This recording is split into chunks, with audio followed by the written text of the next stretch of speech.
நீர் பெரியவரப்பா, நீர் உன்னதரப்பா, நீர் உயர்ந்தவரப்பா, சர்வத்தையும் படைத்தாழ்கிறவரப்பா, சாவாமை உள்ளவரப்பா, நீர் நேற்றும் இன்றும் மாறாதவரப்பா.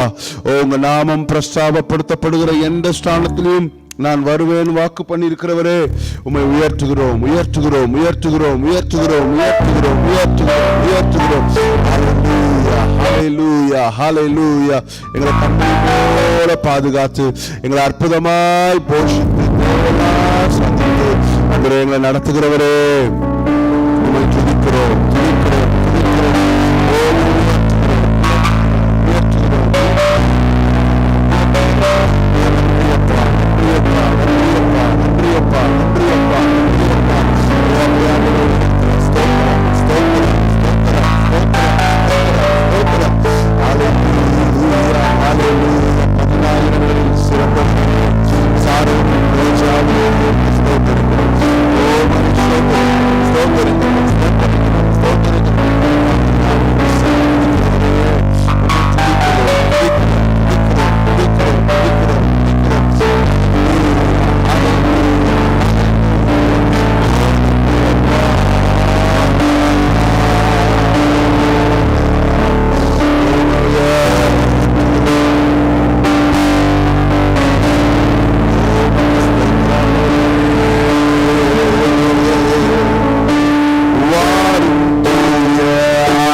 நாளுக்கு வேண்டிய கிருபையால பலத்தால எங்களை இடைகட்டும், பாதையில் செவையாக்கப்படட்டும், உங்க நாம மகிமைப்படட்டும்.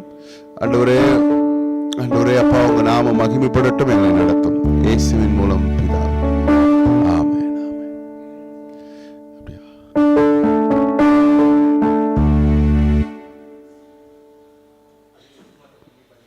Okay okay okay okay.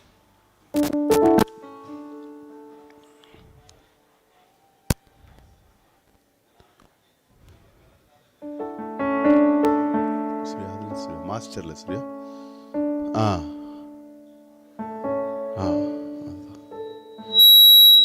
இங்க மைக் கம்மி பண்ணிக்கோ மேல. S okay. ஓ மக்கள், நன்றி நன்றி அப்பா, ஸ்தோத்திரிக்கிறோம். இந்த காலை வேளையில் புதிய கிருபை புதிய பலன் என்கிற காலை ஜபத்திற்கு வந்திருக்கிற உங்கள் யாவரையும் வாழ்த்துகிறோம், வரவேற்கிறோம். எங்களோட ஆன்லைனில் இணைந்திருக்கிறவர்களுக்காக கர்த்தரை துதிக்கிறோம். இந்த புதிய நாள் உங்களுக்கு ஒரு சிறந்த நாளாக இருப்பதாக, இந்த நாள் முழுவதும் கர்த்தர் உங்களையும் எங்களை நடத்துவாராக. இந்த நாளுக்கு வேண்டிய கிருபையால் பலத்தால தேவன் நம்ம இடை கட்டுவாராக. ஆமென் ஹல்லேலூயா.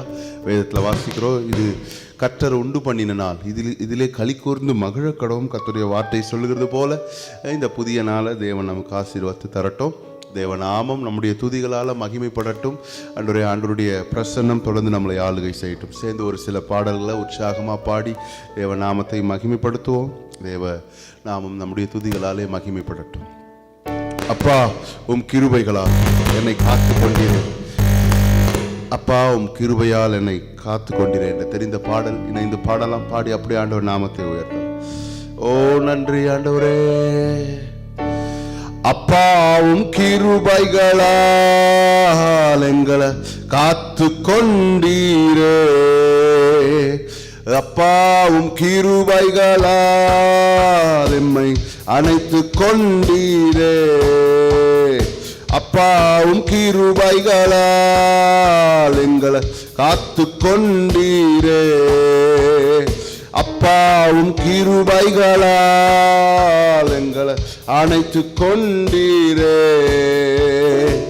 தாங்கி நடத்தும் கிருபைதே, தாழ்வில் நினைத்த கிருபைதே, தாங்கி நடத்தும் கிருபைதே, தாழ்வில் நினைத்த கிருபைதே, தந்தையும் தாயும் கைவிட்டாலும் தயவாய் காக்கும் தேவ கிருபை, தந்தையும் தாயும் கைவிட்டாலும் தயவாய் காக்கும் தேவ கிருபை, அப்பாவும் கிருபைகளால் எங்களை காத்து கொண்டீர். சந்தோஷமா பாடலாமா? அப்பாவும் கிருபைகளால் அணைத்து கொண்டீரே, நேரத்தில் காத்த கிருபை, விடுதலை கொடுத்த தேவ கிருபை, வியாதி நேரத்தில் காத்த கிருபை, விடுதலை கொடுத்த தேவ கிருபை, தடைகள் யாவையும் உடைத்து எறிந்து வெற்றியை தந்திட்ட தேவ கிருபை, தடைகள் யாவையும் உடைத்து எறிந்து வெற்றியை தந்திட்ட தேவ கிருபை, அப்பாவும் கிருபைகளால் எங்களை காத்து கொண்டீரே. சேர்ந்து பாடலாம். ஓ அப்பாவும் கிருபைகளால் எங்களை அணைத்து கொண்டீரே, அப்பாவும் கிருபைகளால் காத்து கொண்டீரே,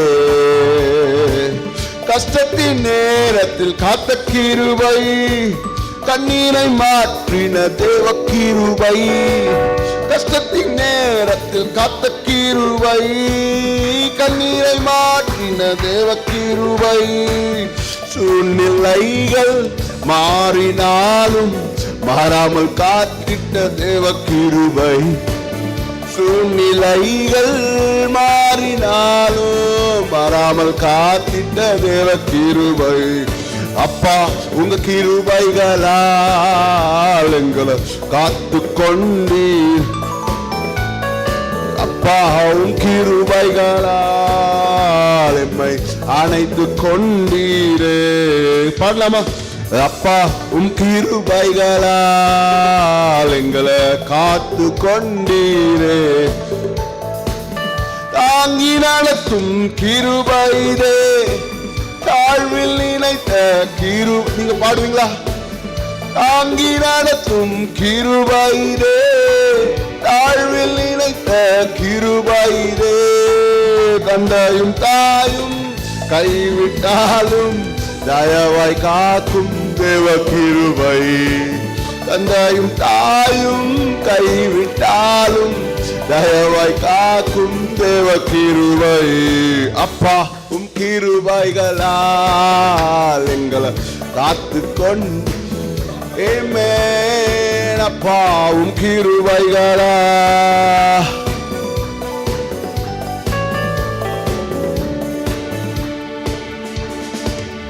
அவர் கிருபை நம்மை தாங்குகிறது. ஹல்லேலூயா. தாவீது சொல்லும் பொழுது இப்படியா வேதத்துல வாசிக்கிறோம், அவருடைய கிருபை, அவர் கிருபை நம்மை தாங்குகிறதா. ஆமென். பாருங்க, நேற்றைய தினத்தில் இப்படியா ஒரு காரியத்தை நான் பார்த்தேன்.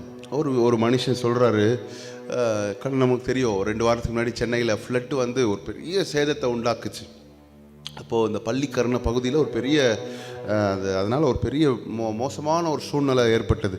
அப்போ அந்த பேட்டியில் அந்த ஒரு மனுஷன் சொல்கிறாரு, அதாவது பார்த்துட்டே இருந்தோம், ஒரு நிமிஷம்தான், அந்த ஒரு 2 நிமிஷம்தான் திடீர்னு வெள்ளம் வந்துச்சு. அந்த 2 நிமிஷத்தில் வந்து எங்கள் அப்பார்ட்மெண்ட்ஸில் இருந்த எல்லா காரையும் அப்படியே தூக்கிட்டு போயிடுச்சு. அப்படியே தள்ளியில் ஏறக்குறைய 200 மீட்டர் போய் தள்ளி போய் என் காரெல்லாம் விழுந்துச்சு. நான் இந்த இடத்துல விட்டுருந்தேன், இப்படி 200 மீட்டர் அப்பால் போய் காரெல்லாம் போயிடுச்சு. இன்னொரு அம்மா சொல்கிறாங்க, இந்த ஹென்னூர் பகுதியில் என் வாழ்வாதாரம், ஃப்ரிட்ஜ், என் வாஷிங் மிஷின், என் வீட்டோட எல்லாமே போயிடுச்சுங்க. அதெல்லாம் இப்படின்றதுக்குள்ளே நடந்து முடிஞ்சிருச்சு. இப்படின்றதுக்குள்ளே அதாவது ஒரு நிமிஷத்தில் மாறக்கூடிய நிலைமைங்க. நீங்களும் நானும் வாழ்கிற இந்த உலகம் ஒரு நிமிஷத்தில் அதாவது அப்சைட் டவுன் ஆகிற ஒரு சூழ்நிலை, அப்படியே தலைக்கீழே மாறி போன ஒரு நிலைமை. அந்த மனுஷன் சொல்லும் போது எல்லாம் டோட்டல் டேமேஜ் அப்படின்னு சொல்லி அவங்க சொன்னாங்க. இவ்வளோ நஷ்டம், இவ்வளோ காரியங்களில் பார்த்தீங்கன்னா அது நடந்ததுக்கு, அந்த நடந்த காரியம்னா ஒரு 2 நிமிஷம் தான். அப்படி வந்துச்சு. நாங்கள் பார்த்துட்டே இருக்கிறோம், திடீர்னு வெள்ளம் வந்துச்சு, அப்படியே எல்லாமே வாரிட்டு போயிடுச்சு அப்படின்னு சொல்லி சொன்னாங்க. பாருங்கள், இவ்வளோதான் உலகம். இதுதான் நீங்களும் நானும் வாழ்கிறோட உலகத்தின் நிலைமை. தேவன் உங்களை என்னையும் அற்புதமாய் காக்கிறார். அதனால தான் இந்த பாடல் வரி இந்த சம்பவம் ஏன் சொல்கிறேன்னா, சூழ்நிலைகள் மாறினாலும் மாறாத தேவன் உங்களுக்கும் எனக்கும் துணையாக இருக்கிறார். சூழ்நிலைகள் மாறும், இப்போ இருக்கிற நிலைமை அப்படியே இருக்குமான்னு சொல்ல முடியாது. ஒருவேளை இப்போ உங்கள் நிலைமை கண்ணீரின் மத்தியில் இருக்கலாம், நெருக்கத்தின் மத்தியில் இருக்கலாம், தேவையின் மத்தியில் இருக்கலாம், புலம்பலின் மத்தியில் நீங்கள் இருக்கலாம். ஆனால் ஒன்று, அதை மாற்றக்கூடிய தேவன் இருக்கிறார். வியாதியின் நேரத்தில் இருக்கலாம். இந்த பாடல் வரிகள் சொல்லு, வியாதி நேரத்தில் காத்த கிருபை, சூழ்நிலைகள் மாறினாலும் மாறாமல் காக்கிற தேவ கிருபை. ஆமென். அந்த கிருபையை உயர்த்துவோம், அந்த கிருபையை மகிமைப்படுத்துவோம், அந்த கிருபையை சார்ந்து கொள்ளுவோம். அந்த கிருபை உங்களை என்னையும் தாங்குகிறது. நம்மை அந்த கிருபை தான் இந்த நாட்களில் நம்ம தியானிக்கிற செய்தி. இயேசு சாமியுடைய பிறப்பு, அது நமக்கு உங்களுக்காக எனக்காக வெளிப்பட்ட, பரலோகத்திலிருந்து வெளிப்பட்ட தேவ கிருபை. அது அழகாக ஒரு வார்த்தை சொல்லும் போது அதை எப்படியா சொல்லுவாங்க, உங்களுக்காக எனக்காக வெளிப்பட்ட அருணோதயம். அருணோதயம், காட்ஸ் ஃபேவர். உங்களுக்காக எனக்காக வெளிப்பட்ட அருணோதயம். இந்த நாட்களில் தியானிக்கிற அந்த வசனங்களுக்கெல்லாம் ஒரு காரியத்தை சொல்லும் போது, அருணோதயம், உங்களுக்காக எனக்காக வெளிப்பட்ட அந்த அருணோதயம். ஆமென். அந்த கிருபை அது நம்மை நடத்துகிறதா இருக்கிறது. இன்னும் ஒரே ஒரு பாடலை நம்ம சேர்ந்து பாடலாமா? பாடி அப்படி ஆண்டவர் நாமத்தை நாம் உயர்த்தி அப்படி ஆண்டவரை மகிமைப்படுத்துவோம். தேவ நாமம் தொடர்ந்து மகிமைப்படட்டும், அவருடைய நாமம் நம்முடைய துதிகளால் உயர்த்தப்படட்டும். எல்லாம் சேர்ந்து ஒரு பாடலை பாடலாம். சிங்காசனத்தில் வீற்றிருக்கும் அந்த தெரிந்த ஒரு பாடல், உமக்கே ஆராதனை. சேர்ந்து பாடலாமா? சேர்ந்து பாடி அப்படியே மகிமைப்படுத்தலாம். நன்றி அப்பா. சிங்காசனத்தில் வீற்றிருக்கும் பரிசுத்தரே, பரிசுத்தரே, சிங்காசனத்தில் வீற்றிருக்கும் ஓ பரிசுத்தரே, பரிசுத்தரே, ஆராதனை உமக்கு ஆராதனை, உமக்கு ஆராதனை, ஆராதனை உமக்கு ஆராதனை, ஆராதனை உமக்கு ஆராதனை. சிங்காசனத்தில் வீற்றிருக்கும் பரிசுத்தரே, பரிசுத்தரே, சிங்காசனத்தில் வீற்றிருக்கும் பரிசுத்தரே, பரிசுத்தரே, ஆராதனை உமக்கு ஆராதனை, ஆராதனை உமக்கு ஆராதனை, ஆராதனை உமக்கு ஆராதனை, ஆராதனை, ஆராதனை. கேருபீன்கள் சேராபீன்கள் போற்றிடும் எங்கள் பரிசுத்தரே, கேருபீன்கள் சேராபீன்கள் போற்றிடும் எங்கள் பரிசுத்தரே, ஆராதனை உமக்கு ஆராதனை, ஆராதனை உமக்கு ஆராதனை உமக்கு ஆராதனை, ஆராதனை உமக்கு. ஓ ஆதியும் அந்தமுமானவரே, அல்பாவும் மேகாவும் மானவரே, ஆதியும் அந்தமும் மானவரே, அல்பாவும் மேகாவும் மானவரே, ஆராதனை உமக்கு ஆராதனை, ஆராதனை உமக்கு ஆராதனை, ஆராதனை உமக்கு ஆராதனை, ஆராதனை உமக்கு ஆராதனை, ஆராதனை உமக்கு ஆராதனை, ஆராதனை. ஆஹா அல்லேலூயா, ஆஹா அல்லேலூயா, ஆஹா அல்லேலூயா, ஆஹா அல்லேலூயா, ஆஹா அல்லேலூயா, ஆஹா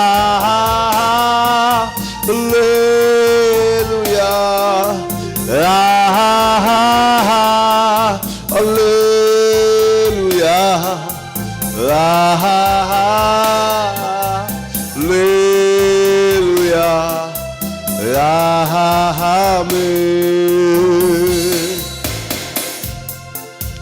கண்களை மூடின வண்ணமாய் ஆண்டவரை ஆராதிக்கலாம். நன்றி அப்பா. ஆதியும் அந்தமுமானவரே, அல்பா ஒமேகாவுமானவரே, தொடக்கமும் முடிவுமானவரே, வாய்களை திறந்து நீங்க அப்படியே ஆண்டவரை உயர்த்துவீங்களா? தடைகளை உடைக்கிறவரே, ஓ உன்னதமானவரே, சர்வ வல்லமை உள்ளவரே, சாவாமை உடையவரே,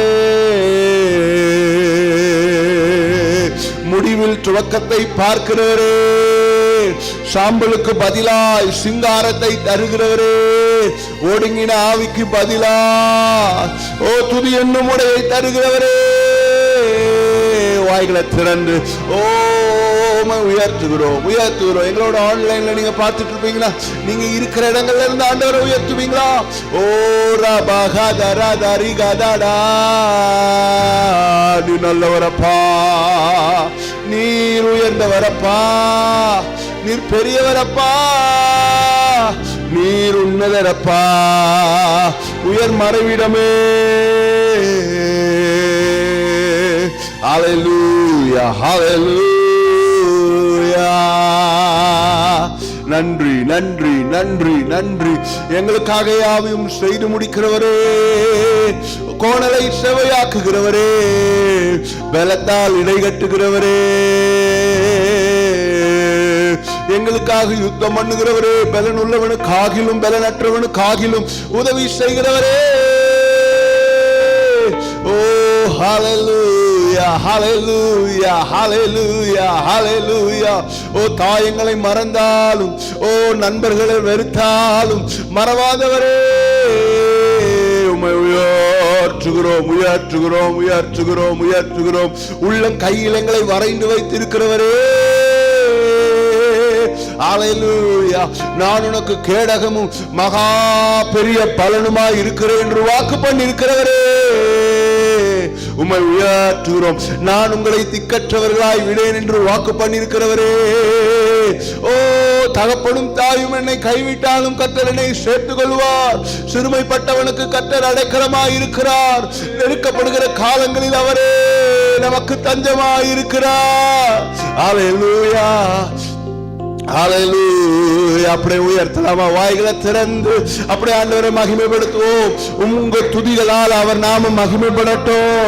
உங்க ஸ்தோத்திரத்தினால அவர் நாமம் மகிமைப்படட்டும். நீங்க துதிக்க துதிக்க, உயர்த்த உயர்த்த அவர் தடைகளை உடைக்கிறவராய் இருக்கிறார். தேவ பிரசன்னம் வெளிப்படும் போது தடைகள் உடைக்கப்படும்.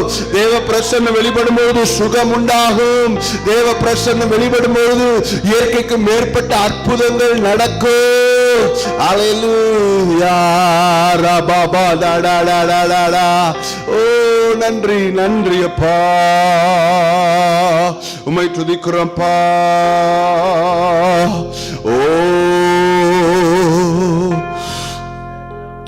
ஹல்லேலூயா. சிலுவையினா மீட்டவரே ஆராதனை, ஆராதனை. சிறகுகளால் மூடுபவரே ஆராதனை, ஆராதனை. ஓசனா, ஓ உன்னத தேவனே, ஓசனா, ஓசனா, ஓசனா. எங்கூட சேர்ந்து நீங்க ஆராதிப்பீங்களா? ஓசனா, ஓசனா, ஓசனா. கண்மணி போ காப்பவரே ஆராதனை, ஆராதனை. கழுகு போல இந்த ஆண்டு முழுவதும் சுமந்திருக்கிறாரே ஆராதனை, ஆராதனை. ஓசனா, ஓ உன்னத தேவனே. ஓசனா, ஓசனா, ஓசனா, ஓசனா, ஓசனா. ஓ தேடி என்னை மீட்டவரே ஆராதனை, ஆராதனை. சிறகுகளால் மூடுபவரே ஆராதனை, ஆராதனை. ஓசனா. அவருடைய சிறகுகள் நம்மை மூடுகிறதுனால தான் ஒவ்வொரு நாளும் நம்ம பாதுகாப்பா வீடு திரும்புறோம். ஒவ்வொரு நாளும் நம்ம பாதுகாக்கப்படுறோம். ஆராதனை, ஆராதனை. சிலுவையினா மீட்டவரே ஆராதனை. ஓ சிறகுகளா மூடுபவரே ஆராதனை ஆராதனை ஓசன்னா உன்னத தேவனே ஓசன்னா ஓசன்னா ஓசன்னா ஓசன்னா ஓசன்னா ஓசன்னா கழுகு போல சுமப்பவரே ஆராதனை ஆராதனை கழுகு போல சுமப்பவரே ஆராதனை ஆராதனை ஓசன்னா உன்னத தேவனே ஓசன்னா ஓசன்னா ஓசன்னா ஓசன்னா ஓசன்னா ஓசன்னா. வேதம் சொல்லுகிறது, பறந்து காக்கும் பட்சியை போல காக்கிறவர். சத்துரு நம்மளை கஷ்டப்படுத்தணும்னு நினைக்கும் பொழுது வேதம் சொல்லுது, சத்துரு நமக்கு விரோதமா வரும்பொழுது ஆவியானவர் நமக்கு சார்பாக அவர் கொடியேற்றுகிறாரா, அவனுக்கு விரோதமா கொடியேற்றுகிறார். சத்துரு நம்மளை பட்சிக்கணும்னு நினைக்கும் பொழுது அவர் நமக்கு துணையா இருக்கிறாராம். இந்த வருஷத்தை கொஞ்சம் யோசிச்சு பாருங்க, இந்த வருஷத்தை கொஞ்சம் திரும்பி பாருங்க. அவர் அற்புதமாய் நம்மை நடத்தி இருக்கிறார், அற்புதமாய் பாதுகாத்து இருக்கிறார். வேற ஒன்னும் சொல்றதுக்கு இல்லைங்க, ஜீவன் இருக்குதுங்க, அதை விட பெரிய காரியம் ஒன்றுமே இல்லை, ஒன்றுமே இல்லை. அந்த ஜீவனை காத்தாரே, அந்த தெய்வத்தை நம்ம எந்த அளவுக்கு உயர்த்தணும், எந்த அளவுக்கு அவரை நாம மகிமைப்படுத்துகிறவர்களா இருக்கிறோம். நன்றி அப்பா. இந்த ஒரே ஒரு வரியை மட்டும் பாடி அப்படி இந்த ஆராதனை முடிக்கலாம். ஓசன்னா உன்னத தேவனே ஓசன்னா ஓசன்னா ஓசன்னா ஓசன்னா ஓசன்னா. சத்துரு வரும்பொழுது ஆண்டவரே கர்த்தர் எங்களுக்கு பட்சமாய் ஆதரவாய் இருக்கிறதுக்காக ஸ்தோத்திரம். ஆண்டவரே இந்த புதிய நாளை ஆசீர்வாதத்தை தாங்கப்பா. இந்த நாளுக்கான கிருபையால பலத்தால் எங்களை இடைகட்டும். இந்த நாளை எங்களுக்கு வாய்க்க பண்ணித்தாரும். கையிட்டு செய்கிற வேலைகளை ஆசீர்வதியும். நீர் முன்பாக போய் எல்லா கோணல்கள் செவையாக்கப்படட்டும். இந்த நாளுக்கு வேண்டிய பலத்தை, சுகத்தை, ஆரோக்கியத்தை, ஞானத்தை, கர்த்தருடைய பாதுகாப்பை நாங்கள் பெற்றுக்கொள்கிறோம்ப்பா. புதிய பலத்தால் இடைகட்டும். தொடர்ந்து எங்களை நடத்தும் இயேசுவின் மூலம் பிதாவே, ஆமென். நம்ம அப்படியே ஜெபிக்கலாம். இந்த காலை ஜெபங்களை யாரெல்லாம் நம்மக்கிட்ட ஜெபிக்க கேட்டுக்கொண்டாங்களோ அந்த எல்லா ஜெப விண்ணப்பங்களுக்கு கர்த்தர் ஒரு விஷயம் கூட அற்புதங்களை விளங்க பண்ணணும். பலவீனத்தோடு இருக்கிற மக்களுக்கு நல்ல சுகத்தை, பலத்தை, ஆரோக்கியத்தை தேவன் தரணும். அதே போல் மருத்துவமனையில் அனுமதிக்கப்பட்டிருப்பார்கள், ஆனால் கர்த்தர் அவங்க நல்ல பரிபூர்ண சுகத்தை கொடுத்து வீடு திரும்ப கர்த்தர் கிருபை பாராட்டணும். அதே போல் நமக்கு ஜெபிக்க கேட்ட, குறிப்பாக சுகவீனம் மாறணும்னு சொல்லி ஜெபிக்க கேட்ட மக்களுக்காக ஜெபிக்கலாம். கர்த்தர் அவங்களுக்கு நல்ல சுகத்தை, ஆரோக்கியத்தை தரணும். வேதத்தில் வாசிக்கிறோம், அவருடைய தழும்புகளாலே நாம் குணமாகிறோமா. அவர் தாமே நம்முடைய பலவீனங்களை சுமந்து கொண்டு நம்முடைய வியாதிகளை அவர் ஏற்றுக்கொண்டாரா. எனவே நம்ம அப்படியாய் பலவீனத்தில் இருக்கிற மக்களுக்கு நல்ல சுகத்தை, பலத்தை, ஆரோக்கியத்தை, ஜீவன தேவன் கட்டளையிடும்படி ஒரு விஷயக்கத்திரை சோத்திரம் பண்ணுவோம். சோத்திரம் சோத்திரம் சோத்திரம் சோத்திரம் சோத்திரம் சோத்திரம் சோத்திரம். அதே போல நம்ம ஜெபிக்கலாம்.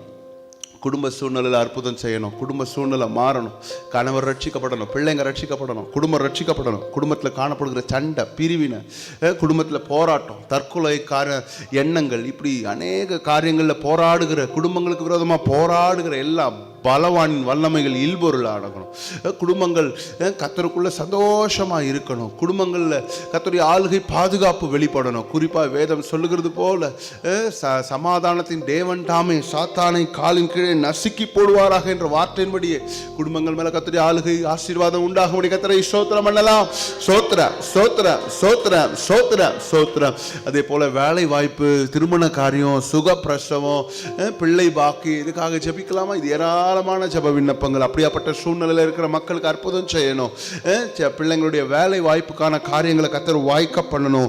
பிள்ளைங்க எதிர்பார்த்துட்டு இருக்கிற அந்த வேலைகளை கர்த்தர் அற்புதத்தை செய்யணும். அவங்களுக்கான ஓப்பனிங்ஸ் கிடைக்கணும். கர்த்தர் காரியங்களை வாய்க்க பண்ணணும். கர்த்தர் கதவுகளை திறக்கணும். அடைபட்ட வாசல்கள் திறக்கப்படணும்.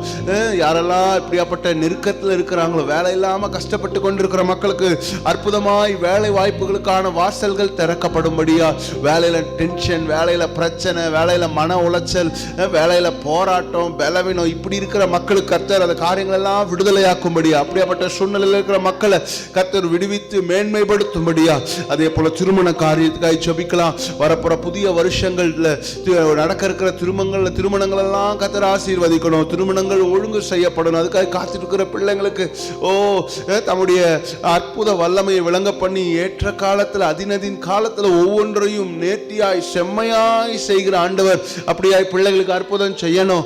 பிள்ளை பாக்கியத்தில் கர்த்தர் பிள்ளைகளை ஆசீர்வதிக்கணும். அதே போல சுகப்பிரசவத்தை தேவன் கட்டளிடணும். யாரெல்லாம் இந்த நாட்களில் கன்சீவா இருக்கிறாங்களோ அவங்க மேலெல்லாம் கர்த்தருடைய பரிசுத்த ஆவியினுடைய நிழல் தங்கி இருக்கணும். கர்த்தர் அவர்களை சுகமாய் பிள்ளைகளை பெற்றெடுக்கணும். சுகமாய் பிள்ளைகளை பெற்றெடுக்க கர்த்தர் தயவு பாராட்டணும். அந்த ஜெப விண்ணப்பங்களுக்காக கர்த்தரை ஸ்தோத்திரம் பண்ணலாம். சோத்ரம் சோத்ரம் சோத்ரம் சோத்ரம். அதே போல நெருக்கடியில் இருக்கிற பிள்ளைகளுக்காக ஜெபிக்கலாம். கடன் பிரச்சனை, நெருக்கம், வர வேண்டிய பணங்கள் கிடைக்கணும். இது போல பண நெருக்கடியில் போராட்டத்தில் இருக்கிற மக்களுக்காக ஜெபிக்கலாம். இந்த பண்டிகை நாட்களில் கர்த்தர் அவங்க தேவையெல்லாம் சந்திக்கப்படணும். இந்த நாட்களில் கர்த்தருடைய இரக்கம் அவர்களுக்கு வெளிப்படணும். கர்த்தருடைய பாதுகாப்பு அவர்களுக்கு உண்டாகும்படிக்கு கர்த்தரை நாம் ஸ்தோத்திரம் பண்ணுவோம். சோத்ரம் சோத்ரம் சோத்ரம் சோத்ரம் சோத்ரம். அதே போல சபைக்கு வர எல்லா குடும்பங்களுக்காக ஜெபிக்கலாம். சபையை பொறுப்பெடுத்து நம்ம பாஸ்டர்மார்களுக்காக, அவங்க குடும்பங்களுக்காக, மனைவி பிள்ளைகளுக்காக, சபையில் வர எல்லா மூத்தவங்களுக்காக, எல்டர்ஸ்க்காக, ஐயாமார்களுக்காக, அம்மாமார்களுக்காக, அண்ணாமார்களுக்காக, அக்காமார்களுக்காக, வாலிப தம்பிங்க, தங்கச்சிங்க, சின்ன பிள்ளைங்க, குட்டி பிள்ளைங்க, சபைக்கு வர எல்லா குடும்பங்கள் மேல கர்த்தருடைய ஆளுகை பாதுகாப்பு உண்டாகும்படியா, கர்த்தர் அவர்களை நடத்தும்படியா, அவர்களை பலப்படுத்தும்படியா, கர்த்தர் அவர்களை ஆசீர்வதிக்கும்படியா, கர்த்தருடைய கிருபை அவர்களை சூழ்ந்து கொள்ளும்படிக்கு சபைக்கு வர எல்லா குடும்பங்களுக்காக நம்ம பார்த்தீங்கன்னா பள்ளிகொண்டால இருந்து, ஊசூர்ல இருந்து, இந்த பக்கம் சத்துவாச்சேரியில இருந்து, இந்த பக்கம் கழிஞ்சூர் காட்பாடியில இருந்து, இந்த பக்கத்துல இருந்து, இந்த சைட்ல இருந்து நிறைய மக்கள் வராங்க. நம்ம கிராமத்துல இருந்து மக்கள் வராங்க. அந்த குடும்பங்கள் மேலாம் கர்த்தருடைய ஆளுகை பாதுகாப்பு உண்டாகும்படியா, வரப்போற புதிய வருஷம் அவர்களுக்கு ஒரு சிறந்த வருஷமாய் கர்த்தர் ஆசீர்வதித்து கொடுக்கும்படியா, இந்த நாட்களில் கர்த்தர் இன்னும் அவர்களை பரிசுத்தப்படுத்தும்படியா, சுத்திகரிக்கும்படியா, புதிய வருடத்துக்கு சபையையும் மக்களையும் கர்த்தர் ஆயத்தப்படுத்தும்படியா, அதுக்காக கர்த்தரை ஸ்தோத்திரம் பண்ணுவோம்.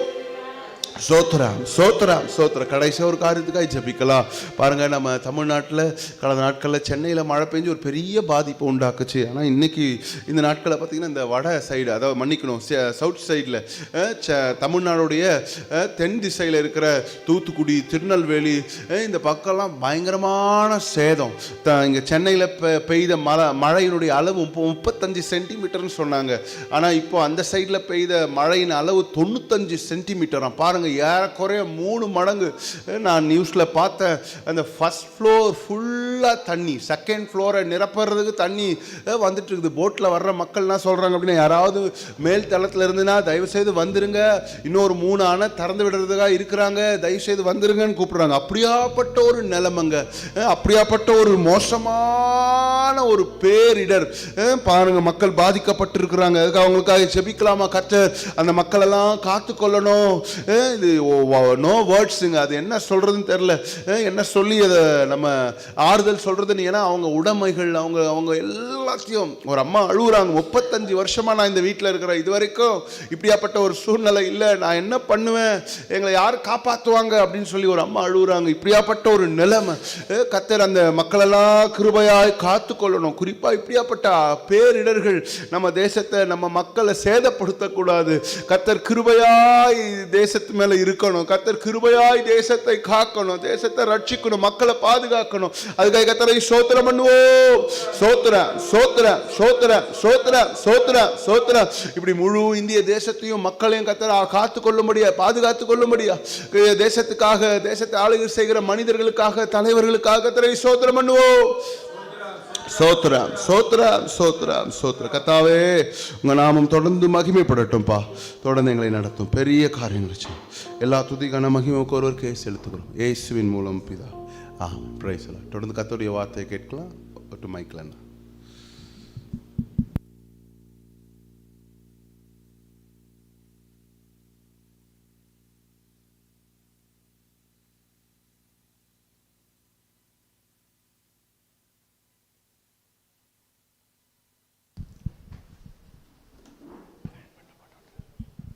கர்த்தருடைய பரிசுத்த நாமம் மகிமைப்படுவதாக.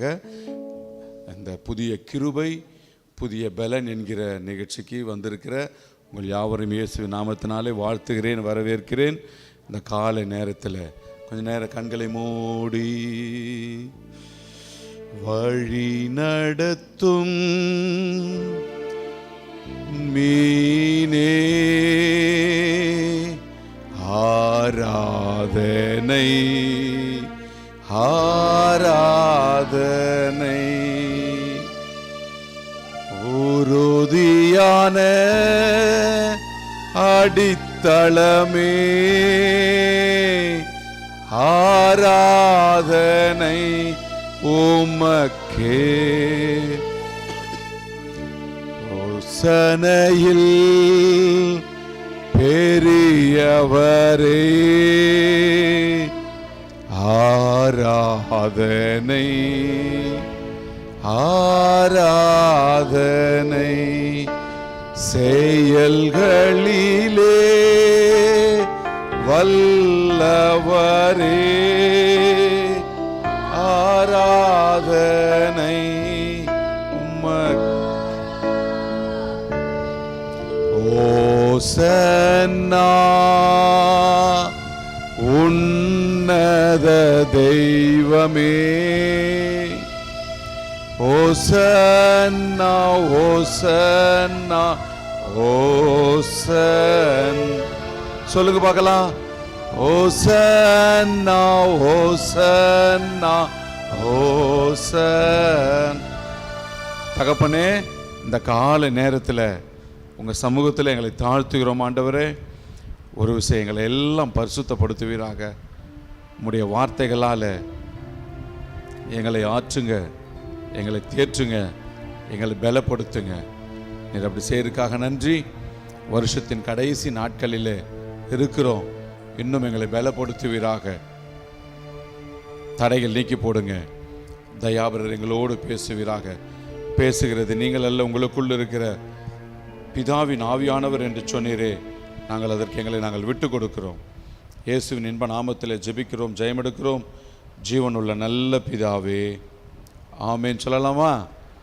ஆமேன். இந்த கால நேரத்தில் இந்த புதிய கிருபை புதிய பலன் என்கிற இந்த நிகழ்ச்சியின் மூலமாக உங்களை பார்க்கிறதுல மிகுந்த சந்தோஷம். பிதாவாகிய தேவனுடைய அன்பும் கர்த்தராகிய இயேசு கிறிஸ்துவினுடைய கிருபையும் பரிசுத்த ஆவியானவருடைய ஐக்கியமும் சந்தோஷமும் சமாதானமும் உங்கள் யாவரையும் ஆசீர்வதிக்கட்டும், உங்களோடு கூட இருக்கட்டும். இந்த காணொலியில் பார்க்கிற அன்பு தேவனுடைய பிள்ளைகள், நேரடியாக வந்திருக்கிற உங்கள் யாவரையும் கர்த்ததாமே ஆசீர்வதிப்பாராக. அவருடைய வார்த்தையில் இருக்கிற மகிமை கிருபை பலன் உங்களை சூழ்ந்து கொள்ளட்டும்.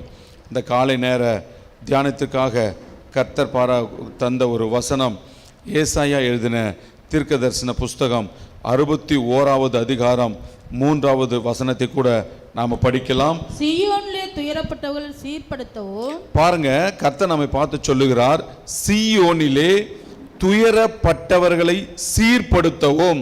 அவர்களுக்கு சாம்பலுக்கு பதிலாக சிங்காரத்தையோ. அவர்களுக்கு தேவன் செய்கிற ஒரு காரியம், சாம்பலுக்கு பதிலாக சிங்காரத்தையும், துயரத்துக்கு பதிலாக ஆனந்த தைலத்தையும், துயரத்துக்கு பதிலாக ஆனந்த தைலத்தையும், ஒடுங்கின ஆவிக்கு பதிலாக துதியின் உடையும் கொடுக்கவும். ஒடுங்கின ஆவிக்கு பதிலாக துதியின் உடையை கொடுக்கவும் அவர் என்னை அனுப்பினார். அவர் என்னை அனுப்பினார். பாருங்க, இயேசுவை குறித்த ஒரு தீர்க்க தரிசனம்.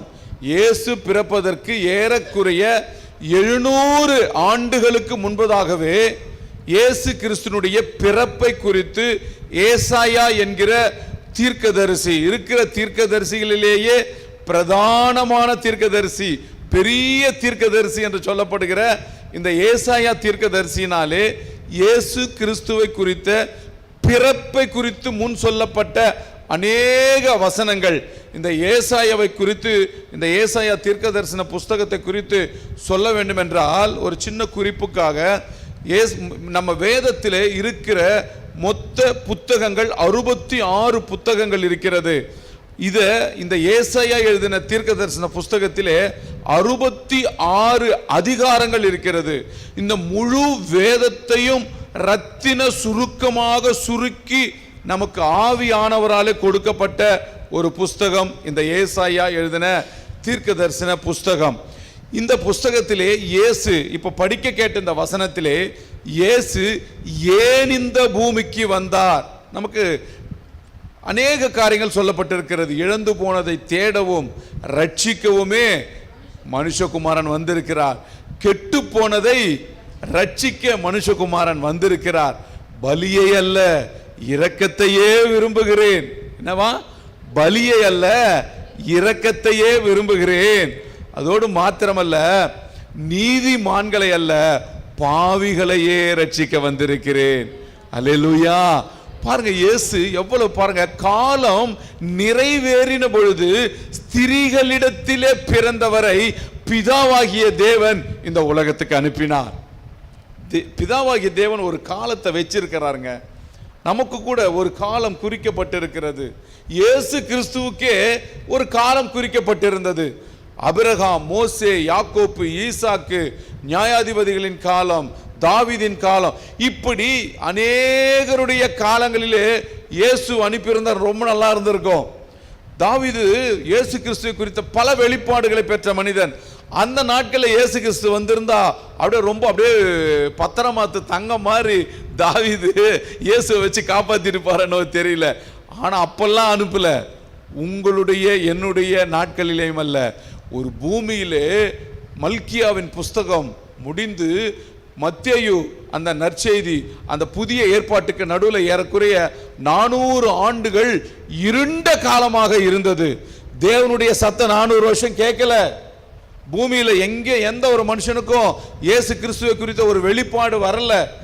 ஆனா ஒரு குறிப்பிட்ட காலம் நிறைவேறின பொழுது ஸ்திரீனிடத்திலே பிறக்கும்படியாக அன்னை மரியாளை தெரிந்தெடுத்து கொண்டு அவரின் மூலமாக இயேசு கிறிஸ்துவை நமக்கு கொடுத்திருக்கிறார். பிதாவாகிய தேவன் கரங்களை உயர்த்துறாமன்னு சொல்லலாமா?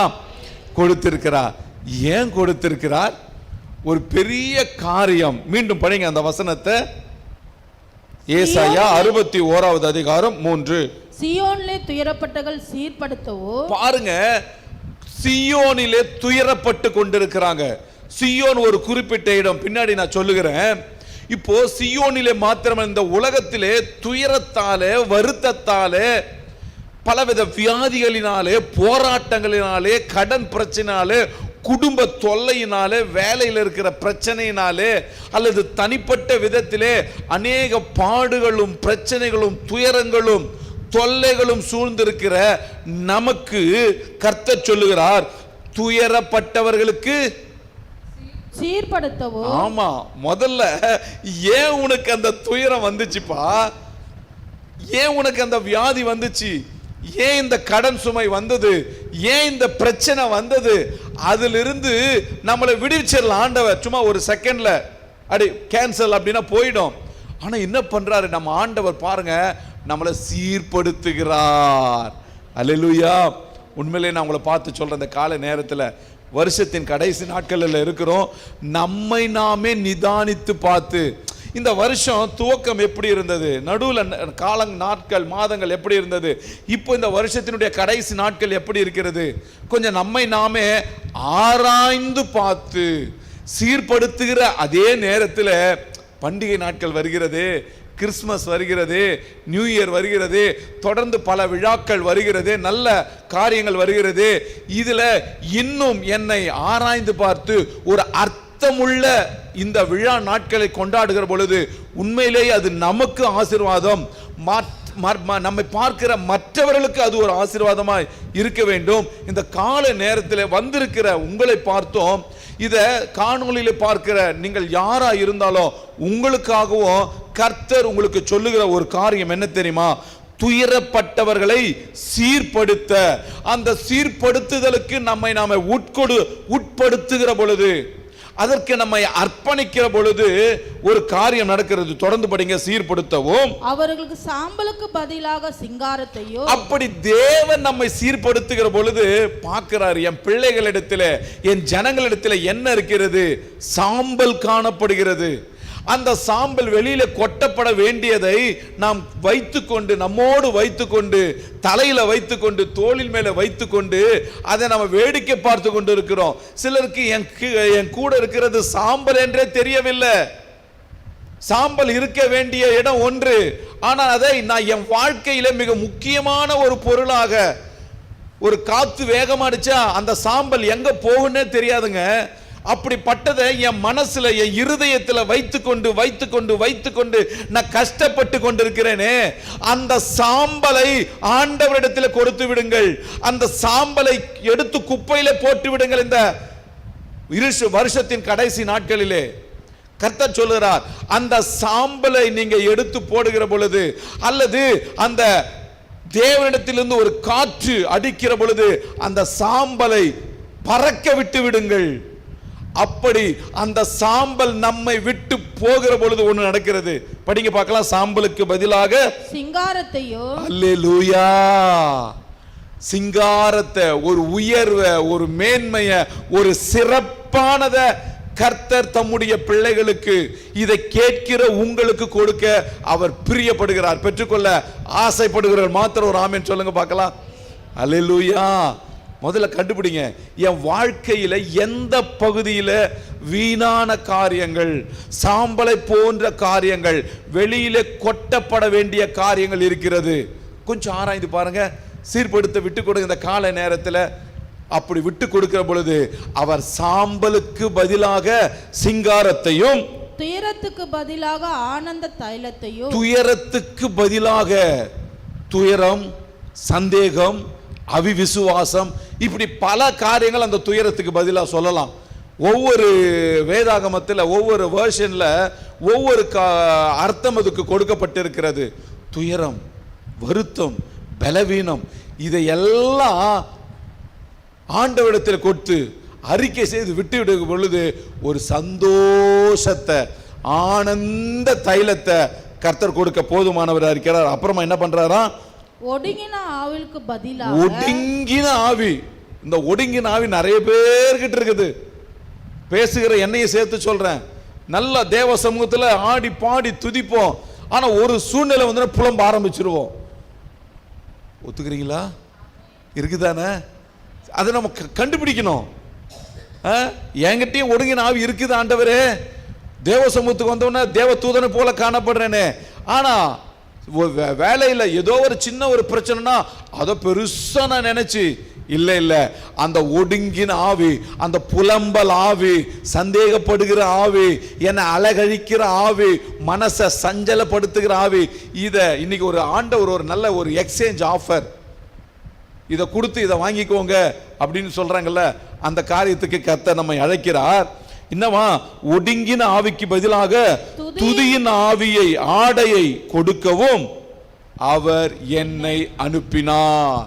இயேசு இந்த உலகத்துக்கு ஒரு கிறிஸ்துமஸ் நாட்களிலே இயேசு ஏன் இந்த உலகத்துக்கு வந்தார் என்கிற ஒரு அற்புதமான ஒரு காரியத்தை நான் உங்களுக்கு சொல்லுகிறேன். எனக்கு பிரியமான தேவனுடைய பிள்ளைகளே, அவர் சாம்பலுக்கு பதிலாக சிங்காரத்தை கொடுக்க வந்திருக்கிறார். அல்லேலூயா சொல்லுங்களேன்.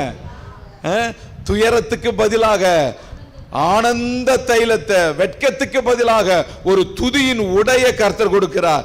இவைகளுடைய ஒரு அடிப்படையான ஒரு கொள்கை எது தெரியுமா? இயேசு கிறிஸ்துவினுடைய ஒரு பிறப்பின் நற்செய்தி. அல்லேலூயா. எடுத்து படிங்க பார்க்கலாம். மத்தேயு 2வது அதிகாரம் 1வது வசனத்தை படிங்க பார்க்கலாம். நமக்கு எல்லாருக்கும் தெரிந்த காரியங்கள், சில தெரியாத காரியங்களை நான் உங்களுக்கு சொல்ல விரும்புகிறேன். ஏரோது ராஜாவின் நாட்களில் யூதாவில் உள்ள பெத்லகேமிலே இயேசு பிறந்தபொழுது, யூதேயாவில் உள்ள பெத்லகேமிலே இயேசு பிறந்த பொழுது கிழக்கிலிருந்து சாஸ்திரிகள் எருசலேமுக்கு வந்து கிழக்கிலிருந்து சாஸ்திரிகர் எருசலேமுக்கு வந்து யூதருக்கு ராஜாவாக பிறந்திருக்கிறவர் எங்கே, யூதருக்கு ராஜாவாக பிறந்திருக்கிறவர் எங்கே, கிழக்கிலே அவருடைய நட்சத்திரத்தை கண்டு கிழக்கிலே அவருடைய நட்சத்திரத்தை கண்டு அவரை பணிந்து கொள்ள வந்தோம் என்றார்கள். அவரை பணிந்து கொள்ள வந்தோம். பாருங்க, இயேசு அதாவது ஏரோது ராஜாவின் நாட்களிலே, இந்த ஏரோது ராஜா ரோம பேரரசுக்கு கீழே இருக்கிற மிக வல்லமை வாய்ந்த ஒரு சிறப்பான ஒரு ராஜா. அவருடைய நாட்களிலே அவனையே கலங்க வைக்கிற ஒரு காரியம் நடக்கிறது. என்னது? அந்த யூதேயா நாட்டுக்கு கிழக்கு பகுதியிலே, இந்தியா கூட அந்த யூதேயா நாட்டுக்கு கிழக்கு பகுதியில் தான் இருக்குது. அங்க ஞான சாஸ்திரிகள் என்று சொல்லப்படக்கூடிய ஒரு குரூப் ஆஃப் பீப்புள் அங்க போறாங்க. இந்தியாவில் இருந்து கூட ஒரு சில பேர் போனதாக சொல்லுகிறாங்க. எந்த அளவுக்கு உண்மை என்று தெரியவில்லை, ஆனா நல்லது. அப்படி போறாங்க. அப்படி போகிறதற்கு ஒரு அடையாளம், ஒரு காரணம் என்னன்னா, அவங்க வான சாஸ்திரிகள், ஞான சாஸ்திரிகள், நட்சத்திர பார்த்து காலங்களையும் நேரங்களையும் கணிக்க கூடியவர்கள். ஒரு நாள் வானத்தை பார்க்கிற பொழுது ஒரு வித்தியாசமான நட்சத்திரத்தை பார்க்கிறாங்க. பல ஏற்பாட்டில் நிறைய காரியங்கள் அதுக்கு நட்சத்திரத்தை குறித்து சொல்லப்பட்டிருக்கிறது. இப்படி ஒரு விடிவெள்ளி நட்சத்திரத்தை தோன்றும், அது ராஜாவை குறிக்கும் என்கிற ஒரு வேத ஞானமெல்லாம் இருக்கிறது அந்த ராஜாக்களுக்கு. நல்லா பாருங்க, கேளுங்க. நமக்கு கூட நிறைய காரியங்கள்லாம் தெரியப்பட்டிருக்கும். ஆனா சில நேரத்தில் ஒரு எலி கூண்டுல மாட்டின அந்த எலிய, அந்த எலி பொறியில மாட்டின எலிய மாதிரி கஷ்டப்படுவோம். பாருங்க, அந்த ராஜாக்களுக்கு ஒரு ஞானம், இந்த உலகத்தை ரட்சிக்கிற, இன்னும் குறிப்பா சொல்லணும்னா அந்த நாட்களிலே ரோம பேரரசுக்கு கீழே இந்த யூதேயா அடிமைப்பட்டிருக்கிறது. எப்படி நம்ம இந்திய ஆங்கிலேய ஆட்சிக்கு கீழே அடிமைப்பட்டிருந்ததோ அதே போல அடிமைப்பட்டிருந்த நாட்களிலே இந்த யூத ஜனங்கள் எல்லாம் எங்களை மீட்க ஒரு மேசியா வந்துட மாட்டாரா, ஒரு இரட்சகர் வந்துட மாட்டாரான்னு எதிர்பார்த்து கொண்டிருக்கிற நாட்களில் எத்தனையோ நூற்றுக்கணக்கான ஆயிரக்கணக்கான தூரத்திற்கு அப்புறம் இருந்து வராங்க. எப்படி வராங்கன்னா, என்றைக்கு இயேசு இந்த பெத்லகேமிலே, இந்த எருசலேமிலே பிறந்தாரோ அன்னைக்கு அந்த நட்சத்திரத்தை அவங்க பார்த்தாங்க. பார்த்துட்டு ஏறக்குறைய 1.5-2 வருஷங்களுக்கு மேலாக பிரயாணம் பண்ணி வராங்க. எந்த வாகனத்தை யூஸ் பண்ணாங்க? கழுதையா, குதிரையா, ஒட்டகமா தெரியல. இப்படி 1.5 அல்லது 2 வருஷங்களாக பயணப்பட்டு, நல்லா கவனிங்க, எருசலேமுக்கு வந்துட்டாங்க. இன்னும் ஒரு 5 இல்ல 6 கிலோமீட்டர்கள் இல்ல மைல்கள் போனா பெத்லகேமுக்கு போயிட்டு இருக்கலாம். பாருங்க, அவங்களுக்கு ஒரு குறிப்பிட்ட அளவுக்கு அந்த நட்சத்திரம் வழிகாட்டினது. அந்த 10வது வசனம் சொல்லுகிறது, அவர்கள் வழி தவறின பொழுது அவர்களுக்கு முன் சென்ற அந்த நட்சத்திரத்தை மீண்டும் கண்ட பொழுது மிகுந்த ஆனந்த சந்தோஷம் அடைந்தார்கள் போட்டிருக்குதா? ஆனா எத்தனையோ நாட்களுக்கு முன்பதாக முதலிலே இந்த நட்சத்திரத்தை பார்த்த பொழுது அவர்களுக்கு ஏன் இந்த ஆனந்த சந்தோஷம் வரல?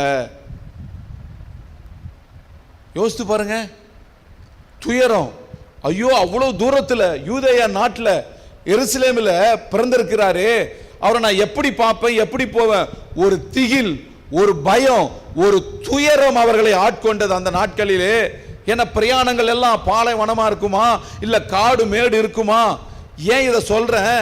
இந்த காலை நேரத்தில் உங்களுடைய சாம்பலுக்கு பதிலாக சிங்காரத்தையும், செய்திக்கு இப்படிப்பட்ட ஒரு தலைப்பை கொடுத்தேன்.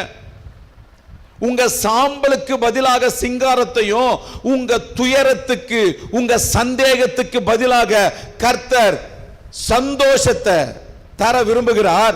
அதை எப்படி பெற்றுக்கொள்ள வேண்டும்? முதலிலே அந்த நட்சத்திரத்தை பார்த்தபோது அவங்களுக்கு ஒரு சந்தோஷமோ ஒரு ஆனந்தமோ ஏற்படவில்லை. இன்றைக்கு நம்முடைய துவக்கம் அற்பமானதா இருந்தாலும் ஆண்டவர் நடத்துகிற அந்த சரியான வழி நடத்துதலை கண்டுபிடிச்சிட்டேன்னு வச்சுங்களேன், வாழ்க்கையில எப்படிப்பட்ட சூழ்நிலையிலேயும் தேவனால் கொடுக்கிற அந்த சந்தோஷத்தையும் ஆனந்தத்தையும் காத்துக்கொள்ள முடியும். அவங்க கிழக்கு நாட்டிலிருந்து புறப்படுகிற பொழுது அந்த நட்சத்திரத்தை பார்த்த பொழுது அவங்களுக்கு சந்தோஷமோ ஆனந்தமோ ஏற்படல. வந்துட்டாங்க, யூதேய நாட்டுக்கு வந்துட்டாங்க, எருசலேமுக்கு கூட வந்துட்டாங்க. என்ன போடப்பட்டிருக்கிறது? ஏரோது ராஜாவின் நாட்களில் யூதேயாவில் உள்ள பெத்லகேமிலே இயேசு பிறந்த பொழுது கிழக்கிலிருந்து சாஸ்திரிகள் எருசலேமுக்கு வந்து. நல்லா கவனிங்க பார்க்கலாம். சாஸ்திரிகள் எங்க வந்துட்டாங்க? எருசலேமுக்கு வந்துட்டாங்க. எருசலேமிலிருந்து ஒரு 6-7 மைல் தூரம் தான் பெத்லகேம். அங்க போக தெரியல. நல்லா கவனிங்க. ஏனென்றால் சாஸ்திரிகளுடைய ஒரு சுயமான ஒரு எண்ணம், அவங்களுக்கு என்ன ஒரு வெளிப்பாடு வந்தது? யூதருக்கு ராஜா வந்திருக்கிறாரு. அப்ப ராஜா எங்க பிறப்பாரு? அரண்மனையில பிறப்பாரு. அதனால இவங்க என்ன பண்ணிட்டாங்க? ஏரோது ராஜாவினுடைய அரண்மனைக்கு போயிட்டாங்க. அழகான ஒரு நட்சத்திரம், வானத்தை பார்த்து இந்த நட்சத்திரம் யூதர்களுக்கு ராஜா பிறந்திருக்கிறார் என்கிற ஒரு பெரிய ஒரு வெளிப்பாடு, ஒரு எண்ணம் பிறந்தது. ஆனா அவங்களுக்குள்ள எழுந்த ஒரு சின்ன அற்பமான சுயமான ஒரு எண்ணம் என்ன செஞ்சது? எருசலேமுக்கு வரைக்கும் வந்தவங்க பெத்லகேமுக்கு போக முடியாம எங்க போயிட்டாங்க? ஏரோது ராஜாவின் அரண்மனைக்கு போயிட்டாங்க. இன்னைக்கு உங்களை பார்த்து சொல்லுகிறேன், நம்மளுடைய உள்ளத்திலிருந்து சுயமாக மனதிலும் மாமிசத்திலும் எழுகிற எண்ணங்கள் ஆண்டவருடைய சந்தோஷத்தையோ ஆண்டவருடைய வழி நடத்துதலையோ பெற்றுக்கொள்ள முடியாது. இயேசுவை நான் முழுமையா பார்க்கணும். இயேசுவினால எனக்கு கொடுக்கப்படுகிற அந்த சாம்பலான எண்ணத்துக்கு பதிலாக சீர்தூக்கி பார்க்கிற எண்ணங்கள், சிங்காரமான வாழ்க்கைக்கு நான் போவேன்னா எனக்குள்ளே மாமிசத்திலே எழுகிற எண்ணங்களை நான் கீழே போட்டு மிதிக்கணும். அதுக்கு நான் இடம் கொடுக்க கூடாது. மாறாக உண்மையான அந்த தேவ நடத்துதலின்படியே ஆவியானவர் என்னை ஏவி நடத்துகிற வழியே நாம போகிற பொழுது நிச்சயம் இயேசுவை பெத்லகேமிலே நான் பார்க்க முடியும். பாருங்க, தப்பான இடத்துக்கு போயிட்டாங்க. தப்பான ஆசாமி கிட்ட விசாரிக்கிறாங்க. யூதருக்கு ராஜாவாக பிறந்திருக்கிறவர் எங்கே அப்படின்னு சொன்னோன்னே ஏரோதும் கலங்குறாரு, எருசலேமும் கலங்குது. நாம தவறான இடத்திற்கு நம்முடைய சுய எண்ணத்தினாலே நாம நடக்கிற பொழுது நாமளும் கலங்குறோம், அந்த நாட்டு ராஜாவையும் கலங்க வைக்கிறோம், நம்மை சுற்றி இருக்கிற ஜனங்களையும் கலங்கடிக்கிறோம். அப்ப பாருங்க, அந்த சுயத்துக்கு சுயமின்னில் சாம்பலாய் மாறணும்னு பக்தர்கள் எழுதியிருக்கிறாங்க. இந்த கிறிஸ்துமஸ் தினத்திலே, இந்த வருஷத்தின் கடைசி நாட்களிலே எனக்குள்ளாக எழுகின்ற சுயத்தின் நிமித்தமாக எழுகிற எண்ணங்களுக்கு நான் தீனி போடக்கூடாது. முழுவதுமாக தேவன் என்னை நடத்த வேணும். ஒன்னு ஆவியானவர் நடத்தணும், இல்லைன்னா தேவனுடைய வார்த்தை என்னை நடத்தணும் என்கிற காரியத்துக்கு நீங்களும் நானும் இடம் கொடுக்கிற பொழுது நிச்சயமாகவே நான் சொல்லுகிறேன், நம்மளுடைய சாம்பலான வாழ்க்கை சிங்காரமாக மாறும். வந்தாங்க. அப்போ இந்த எருசலேமுக்கு வந்தவங்க எப்படி பெத்லகேமுக்கு போனாங்க? எடுத்து படிங்க பார்க்கலாம். நமக்கு தெரிந்த ஒரு காரியம் தான். மீகா எழுதின புஸ்தகத்தை நான் படிக்கிறேன் உங்களுக்காக. 5வது அதிகாரம் 2வது வசனம். எப்பிராத்தா எண்ணப்பட்ட பெத்லகேமே, நீ யூதேயாவில் உள்ள ஆயிரங்களுக்குள்ளே சிறியதாயிருந்தும் இஸ்ரவேலை ஆளப் போகிறவர் உன்னிடத்தில் இருந்து புறப்பட்டு வருவார். அவருடைய புறப்படுதல் எப்படி இருக்குமா? அனாதி நாட்களாகிய பூர்வத்தில் இருந்தது போல இருக்கும். பாருங்க, இந்த பெத்லகேம் என்கிற இடத்தை கர்த்தர் தேர்ந்தெடுத்தார். பாருங்க, வேதத்திலே பார்க்கிற பொழுது அநேக பெரிய பெரிய பட்டணங்கள் இருக்கிறதா. எரிகோ பட்டணம், பலவிதமான அடைக்கல பட்டணங்கள் என்று ஒரு பெரிய ஒரு லிஸ்டே காணப்படுகிறது. பாருங்க, இயேசு பிதாவாகிய தேவன் நினைச்சிருந்தா இயேசுவை கானான் தேசத்தில் பிறக்க வச்சிருக்க முடியும். எரிகோ பட்டணம், அடைக்கல பட்டணம், இப்படி பல பல சிறப்பு வாய்ந்த பட்டணங்களில் இயேசுவை பிறக்க வைத்திருக்க முடியும். ஆனா இதிலிருந்து நீங்கள் நான் தெரிந்து கொள்ள வேண்டியது, இப்படி மிகப்பெரிய பாப்புலரான சிறப்பான பட்டணங்களை கர்த்தர் தெரிந்தெடுக்கவில்லை. ஆண்டவருடைய தெரிந்தெடுத்தல் எப்பவுமே எப்படி தெரியுமா இருக்கும்? அற்பமானவைகள், இழிவானவைகள், கேவலமானது, ஞானம் இல்லாதது, பலவீனமானது, ஏன் பைத்தியமானவளை கர்த்தர் தெரிந்து கொண்டார். அப்படி தேவன் தெரிந்து கொண்டப்பட்ட ஒரு இடம் எது தெரியுமா? பெத்லகேம். எப்படி? எதை சொல்லுங்க பார்க்கலாம்? பெத்லகேம். பெத்லகேம் என்று சொன்னால் அதுக்கு அர்த்தம் பல அர்த்தங்கள் இருக்கிறது. ஒரு மிக முக்கியமான அர்த்தம் சாம்பல். சொல்லுங்க பார்க்கலாம். ஆமா, ஆண்டவர் தம்முடைய நேசகுமாரனை பிறக்க தெரிந்து கொள்ளப்பட்ட ஒரு இடம் பெத்லகேம். பெரிய பெரிய பட்டணங்கள், பெரிய பெரிய தேசங்கள் எல்லாம் இருக்குது. ஆனா தெரிந்து கொள்ளப்பட்ட ஒரு இடம் எருசலேமுக்கு தூரத்தில் ஒரு 6-7 மைல்களுக்கு அப்பால் இருக்கிற பெத்லகேம். சாம்பல் என்று சொல்லப்படுகிற அந்த இடம்தான். அன்றைக்கு இயேசு தெரிந்தெடுத்த இந்த சாம்பலான இடம்தான் இன்றைக்கு அகில உலகத்தில் இருக்கிற எல்லா கிறிஸ்தவர்கள் மாத்திரமல்ல, எல்லா மதத்தினரும் வாழ்க்கையில ஒரு தடவையாச்சும் இந்த பெத்லகேம்ல காலை வச்சுட்டு வந்துடணும், இந்த புனித பயணத்தை மேற்கொள்ள வேண்டும் என்று சொல்லி சிங்காரமான ஒரு இடமாக கர்த்தர் மாற்றி வைத்திருக்கிறார். அல்லேலூயா. அப்போ சாம்பல் சிங்காரமா மாற கர்த்தர் முடிவெடுத்துட்டா யாரும் அதை தடுக்க முடியாது. அல்லேலூயா. இன்னைக்கு உங்க வாழ்க்கை, என்னுடைய வாழ்க்கை கூட வெளியே கொட்டப்படுகிற ஒரு சாம்பலான வாழ்க்கை இருக்குமானா, கர்த்தர் உங்களையும் என்னையும் இந்த சாம்பல் என்று சொல்லப்படுகிற இந்த பெத்லகேமை தேர்ந்தெடுத்தது போல கர்த்தர் நம்மை தேர்ந்தெடுத்துக் கொள்கிறார். மேய்ப்பொருளுக்கு முதலாவது இந்த செய்தி சொல்லப்பட்டது. அவர்கள் ஒதுக்கப்பட்டவர்கள், நிராகரிக்கப்படாதவர்கள், அங்கீகரிக்கப்படாதவர்கள். செய்தியும் தாழ்த்தப்பட்டவர்களுக்கு தான் சொல்லப்படுகிறது. தேவன் தெரிந்தெடுத்த இடமும் கூட ஒரு தாழ்த்தப்பட்ட இடமா சொல்றாரு. அந்த மத்தேயுல 2வது அதிகாரத்தில் ஏரோது ராஜா கிட்ட வந்து அந்த சாஸ்திரிகள் கேட்கிறாங்க, யூதருக்கு ராஜாவாக பிறப்பவர் எங்கே அப்படின்னு சொன்ன உடனே 4வது வசனம் படிங்க பார்க்கலாம். 2வது அதிகாரம் மத்தேயு 4. அவன் பிரதான ஆசாரியர் ஜனத்தின் வேதப்பாரகர் எல்லோரையும் கூடி வர செய்து கிறிஸ்துவானவர் எங்கே பிறப்பார் என்று அவர்களிடத்தில் விசாரித்தான். அதற்கு அந்த பிரதான ஆசாரியன் என்ன சொல்லுகிறாரு? அதற்கு அவர்கள் யூதாவில் உள்ள பெத்லகேமிலே பிறப்பார். அதோ என்றால், ஏனென்றால் யூதேயா தேசத்தில் உள்ள பெத்லகேமே, யூதாவின் பிரபுக்களின் நீ சிறியதல்ல, என் ஜனமாகி இஸ்ரவேலை ஆளும் பிரபு உன்னிடத்தில் இருந்து புறப்படுவர் என்று தீர்க்கதரிசியினால் எழுதப்பட்டிருக்கிறது என்றார்கள். இன்னும் அழகாக மீக 5:2 சொல்லப்பட்டிருக்கிறது. எப்பிராத்தா எனப்பட்ட, இப்போ இப்படி படிக்க பார்க்கலாம். சாம்பலா எண்ணப்பட்ட பெத்லகேமே. எப்படியா? எப்பிராத்தா அப்படின்னா என்ன அர்த்தம்? சாம்பல். சாம்பலாய் இல்லனா சாம்பல் என்று சொல்லப்படுகிற பெத்லகேமே. இப்போ எப்பிராத்தா அப்படின்னு சொல்றதுக்கு ஒரு அர்த்தம் இருக்கிறது. என்ன சொல்லுங்க பார்க்கலாம். சாம்பல். எப்பிராத்தா அப்படின்னா சாம்பல், பெத்லகேம் அப்படின்னா அப்பத்தின் வீடு. உங்களுடைய வாழ்க்கை, என்னுடைய வாழ்க்கை சாம்பலை போலத்தான். ஒரு காற்று வந்தா அடித்து கொள்ளக்கூடிய ஒரு வாழ்க்கை, ஒரு மதிப்பு இல்லாத. யாருன்னா சாம்பலை விலை கொடுத்து வாங்குறோமா? சாம்பலை யாருன்னா விலை கொடுத்து வாங்குறோமா? விலை இல்லாதவர்களாய், அற்பர்களாய், நீசர்களாய் இப்படி இருக்கிற நீங்களும் நானும் எருசலேமா மாறணும். எருசலேம் என்றால் என்ன சொன்ன? அப்பத்தின் வீடு.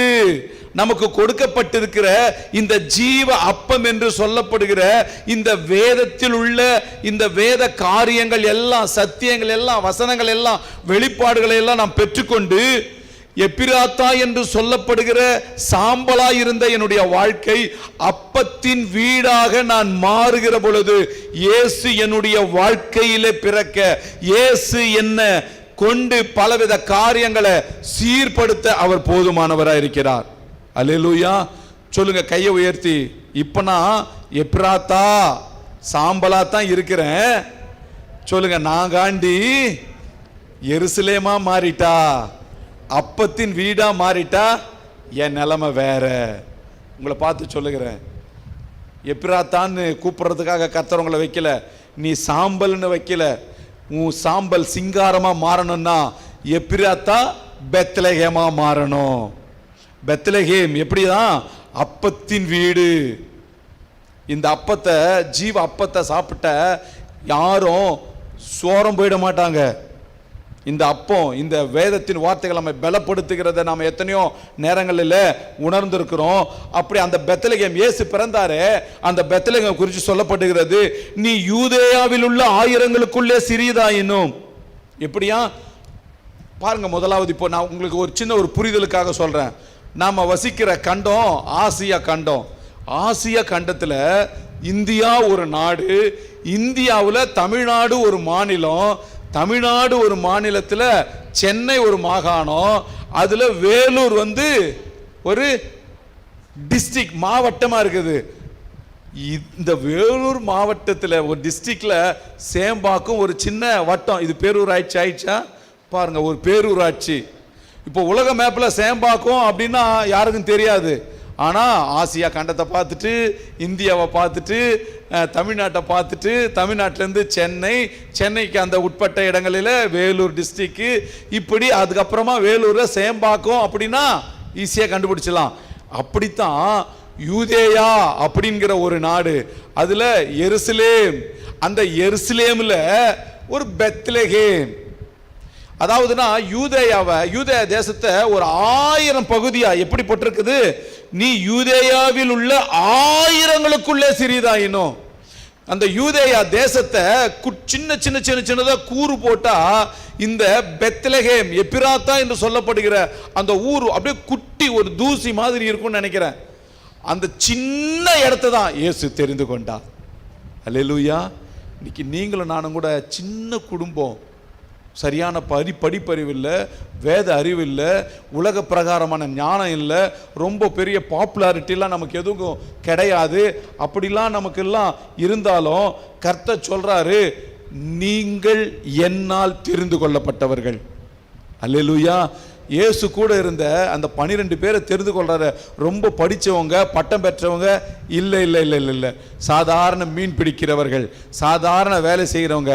படித்தவங்களும் கூட இருந்தாங்க, அதுக்காக நல்ல படித்தவங்களெல்லாம் ஆண்டவர் நிராகரிச்சுவார், அப்படி கிடையாது.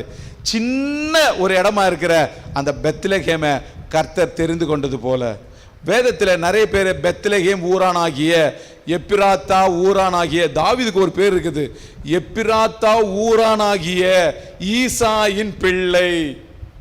ஆண்டவர் எப்படிலாம் தெரிந்து கொள்றார் பாருங்க. ரூத்தினுடைய மாமியார் நகோமியை குறித்து சொல்லப்படுவது, பெத்லகேமில் இருந்து அவங்க மோவாபிய தேசத்துக்கு போனாங்க. புதிய ஏற்பாட்டில் நல்ல சமாரியனை குறித்து சொல்லப்படுகிறது, ஒரு மனுஷன் எருசலேமில் இருந்து எரிகோவுக்கு போறாங்க. நான் உங்களை பார்த்து சொல்றேன், ஒருவேளை நீங்க சாம்பலா இருக்கிற நீங்க, எப்ராத்தா என்று சொல்லப்படுகிற சாம்பலா இருக்கிற நீங்க சாம்பலாவே இருக்க போறதில்ல. இப்ப நீங்க சாம்பலா இல்ல. ஏன்னா சபைக்கு நீங்க பெத்லகேம் என்று சொல்லப்படுகிற அப்பத்தின் வீடாகிய சபைக்குள்ள வந்துட்டீங்க. எருசலேமுக்கு வந்த நீங்க, பெத்லகேமில் இருக்கிற நீங்க, எந்த காரணத்தை முன்னிட்டும் எருசலேமை விட்டு மோவாப் தேசத்துக்கு போயிடாதீங்க. எந்த காரணத்தை முன்னிட்டும் எருசலேமில் இருந்து எரிகோவுக்கு போயிடாதீங்க. அப்படி போகிற பட்சத்தில் கள்ளர்களால அடிபடுவோம். அல்லேலூயா. கர்த்தர் நமக்கு ஒரு பாதுகாப்பை வைத்திருக்கிறார். கர்த்தர் கொஞ்ச நாளைக்கு ஒரு சில சீர்படுத்தணும் நான் சொன்னேன் இல்லையா, சீர்படுத்தணும். அப்பத்தின் வீடாகிய எருசலேமிலே, அப்பத்தின் வீடாகிய பெத்லகேமிலே வைத்து நம்மை சீர்படுத்துகிற பொழுது உடனே ஐயோ எனக்கு வறட்சி வந்துடுச்சு, பஞ்சம் வந்துடுச்சுன்னு சொல்லிட்டு மோவாபிய தேசத்துக்கு போயிடக்கூடாதுங்க, நகோமி மாதிரி. ஆனா ஒரு காரியம், அங்க போனா கூட அவளுக்கு ஒரு காரியம் நடக்கிறது. ரூத் 1:8 நினைக்கிறேன், எடுத்து படிக்க வேணாம், நேரம் இல்லை. தேவன் தமது ஜனங்களை சந்தித்து அவருக்கு ஆகாரம் அருளினார். நீங்க பெத்லகேம்ல இருக்கிற வரைக்கும் உங்களுக்கு ஆகாரம் கிடைத்து கொண்டே இருக்கும். பாடல் பாடுகிற பொழுது ஆகாரம் கிடைக்கும், ஆராதிக்கிற பொழுது ஆகாரம் கிடைக்கும், உட்கார்ந்து தேவனுடைய செய்தியை கேட்கிற பொழுது ஆகாரம் கிடைக்கும். இப்படி ஏதாவது ஒரு விதத்தில் தேவன் உங்களுக்கு சந்தித்து தம்முடைய வேத வசனத்தின் ஆகாரத்தை கொடுப்பார். நான் தேவனுடைய நாம மகிமைக்காக சொல்கிறேன். நேற்று நாம அண்ணன் எல்லாமே ஒரு சின்ன ஜெபம் செய்து கேரல்ஸுக்காக புறப்பட்டு போகிறோம். ஆண்டவரே, இன்றைக்கு இந்த ஜனத்துக்கு ஒருவேளை நாங்கள் சந்திக்கிற குடும்பங்கள் வெறும் சொற்பமான குடும்பங்கள்னாலும் என்ன சொல்லணும் அப்படின்னு என் மனசில் நான் கேட்ட பொழுது அவர் சொன்னார், எல்லாருமே லூக்கா எடுத்து படிங்க பார்க்கலாம், 2வது அதிகாரம் அந்த 10வது வசனத்தை படிங்க பார்க்கலாம். லூக்கா 2வது அதிகாரம் 10வது தேவதூதன் அவர்களை நோக்கி, பயப்படாதிருங்கள், இதோ எல்லா ஜனத்துக்கும் மிகுந்த சந்தோஷத்தை உண்டாக்கும் நற்செய்தியை உங்களுக்கு அறிவிக்கிறேன். பாருங்க, இந்த கிறிஸ்துமஸ் என்றாலே ஒரு சந்தோஷத்தின் செய்தியை அறிவிக்கிறது தான். முதலாவது யாருக்கு அறிவிக்கப்பட்டது? மேய்ப்பர்களுக்கு அறிவிக்கப்பட்டது. ஆனா இந்த செய்தியை கேட்டோன்னு அவங்க சந்தோஷம் அடைந்தாங்களா? கொஞ்சம் திறந்த மனசோடு இந்த செய்தியை கேளுங்க பார்க்கலாம். மேய்ப்பர்களுக்கு அறிவிக்கப்பட்ட பொழுது அந்த மேய்ப்பர்கள் பயந்தாங்களே ஒழிய சந்தோஷம் அடையவில்லை. ஆனா இதுதான் கிருபை என்கிறது. அவர்களுக்கு சந்தோஷம் கிடைக்கவில்லை, இவர்கள் அறியாதவர்கள் என்று ஆண்டவர் அவர்களை தள்ளிவிடல. அவர்களுக்கு இன்னும் உள்ளத்தில் ஒரு உற்சாகத்தை கொடுத்து, போய் நமக்கு சொல்லப்பட்டதாக இருக்கிற அந்த செய்தியை போய் பார்ப்போம் என்று சொல்லி பெத்லகேமுக்கு வந்தாங்க. குழந்தை இயேசுவை அவர்கள் கண்டார்கள். கண்டு மகிமையை பெற்று துதித்து அவர்கள் சந்தோஷமா திரும்பி வருகிறார்கள். அல்லேலூயா. அந்த செய்தியை கேட்ட உடனே அவங்களுக்கு சந்தோஷம் வரலைங்க. தங்களுக்கு சொல்லப்பட்ட காரியத்தை போய் கேட்டாங்க, பார்த்தாங்க, தொட்டாங்க. எல்லாம் பார்த்தோன்னே அவங்க சந்தோஷமா துதித்தார்கள், மகிமைப்படுத்தினார்கள். இது ஒண்ணு. சாஸ்திரிகளுக்கு ஒரு வெளிப்பாடு, யூதருக்கு ராஜாவாக பிறந்திருக்கிறார். சந்தோஷம் கிடைக்கல அவங்களுக்கு, துயரம்தான், ஒரு சந்தேகம்தான்.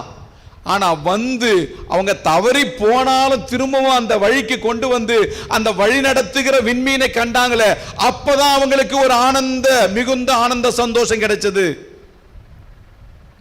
மரியாளுக்கு இந்த செய்தி சொல்லப்படுகிறது, பரிசுத்த ஆவியானுடைய நிழல் உன்மேல் தங்கும், நீ கர்ப்பவித்து நீ பெறப்போகிறது இயேசு என்கிற ஒரு மீட்பர ரட்சகர. அந்த அம்மாவுக்கு சந்தேகம், கலக்கம். ஏன்னா முற்றிலும் சூழ ஒரு அந்த காலகட்டத்தில் ஒரு கன்னிப்பெண் எப்படி ஒரு பிள்ளையை பெற்றெடுப்பாள் என்கிற ஒரு கலக்கம், ஒரு பயம், ஒரு துயரம் வந்தது.